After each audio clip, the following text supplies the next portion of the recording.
आत्मनिर्भर भारत संकल्प अभियान, स्वदेशी को अपनाकर मजबूत होगी देश की अर्थव्यवस्था। प्रकाश पाल। भारतीय जनता पार्टी के महानगर कार्यालय झांसी में आज आत्मनिर्भर भारत संकल्प अभियान के अंतर्गत एक पत्रकार वार्ता का आयोजन किया गया। इस अवसर पर कानपुर बुंदेलखंड क्षेत्र के क्षेत्रीय अध्यक्ष श्री प्रकाश पाल ने संवाददाताओं को संबोधित करते हुए कहा कि आत्मनिर्भर भारत अभियान आज देश में स्वावलंबन का प्रतीक बन चुका है। उन्होंने बताया कि प्रधानमंत्री श्री नरेंद्र मोदी के नेतृत्व में केंद्र सरकार द्वारा जीएसटी की दरों में कई महत्वपूर्ण कटौती की गई है, जिससे आम जनता को सीधा लाभ मिलेगा और व्यापार जगत को भी सहूलियत होगी। इसके साथ ही सरकार द्वारा स्वदेशी वस्तुओं को बढ़ावा देने पर विशेष बल दिया जा रहा है। श्री पाल ने कहा कि मोदी सरकार का लक्ष्य है कि भारतवासी स्वदेशी उत्पादों को प्राथमिकता दें और स्थानीय उत्पादन को प्रोत्साहित करें। उन्होंने स्पष्ट किया कि यह केवल एक सरकारी योजना नहीं है, बल्कि यह एक जन आंदोलन है, जिसे भारतीय जनता पार्टी संगठन के माध्यम से गांव-गांव और शहर-शहर तक पहुंचाएगी। उन्होंने ये भी कहा कि स्वदेशी को अपनाना ही सच्चे अर्थों में देशभक्ति है। पार्टी का प्रत्येक कार्यकर्ता आत्मनिर्भर भारत अभियान के तहत लोगों को जागरूक करने का कार्य कर रहा है। इस अभियान के अंतर्गत लोगों को जीएसटी में की गई कटौतियों, नई कर दरों और उससे संबंधित लाभों के बारे में भी जानकारी दी जा रही है। श्री पाल ने विपक्ष पर निशाना साधते हुए क्या उद्देश्य है? भारत के यशस्वी प्रधानमंत्री नरेंद्र मोदी जी के आह्वान पर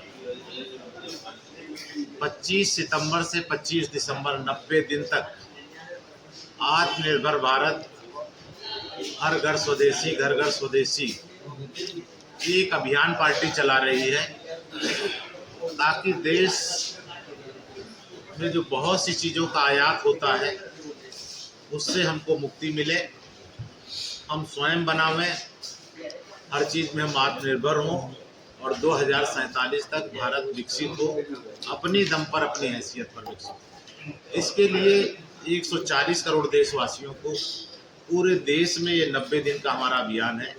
अलग अलग तरीके से, कहीं प्रेस कॉन्फ्रेंस करके, कहीं सम्मेलन करके, कहीं कॉलेज में, सबको स्वदेशी के प्रति आग्रह करना। बहुत सी चीज़ों का हम स्वदेशी उपयोग करें, जो भी चीज़ उपयोग करें तो ये भारत में बना हुआ, मेक इन इंडिया हो, मेड इन इंडिया हो, इस भाव को जगाने के लिए। क्योंकि धीरे धीरे पिछली सरकारों ने इम्पोर्टेड के नाम पर इतना गर्व से लोग बताने लगे। अब उस शब्द को हम बदलना चाहते हैं कि गर्व से कहो कि ये स्वदेशी है, और जब हम स्वदेशी का उपयोग करेंगे तो ही भारत आत्मनिर्भर बनेगा, 2047 तक विकसित भारत बनेगा। इसी का प्रचार अभियान के लिए हम लोग अलग अलग समाजों में, हम व्यापारियों में, युवाओं में, किसानों में, उद्यमियों में सबको आग्रह करेंगे कि व्यापारी स्वदेशी बेचें और ग्राहक को भी बताएं कि ये सामान स्वदेशी है। से बोले ये स्वदेशी, हम भारत बनाएगा और विश्व को हम देंगे। हम तो विश्व बंधुत्व के लिए काम करने वाले लोग, तो इस भाव से हमारे अलग अलग कार्यक्रम है, प्रेस है।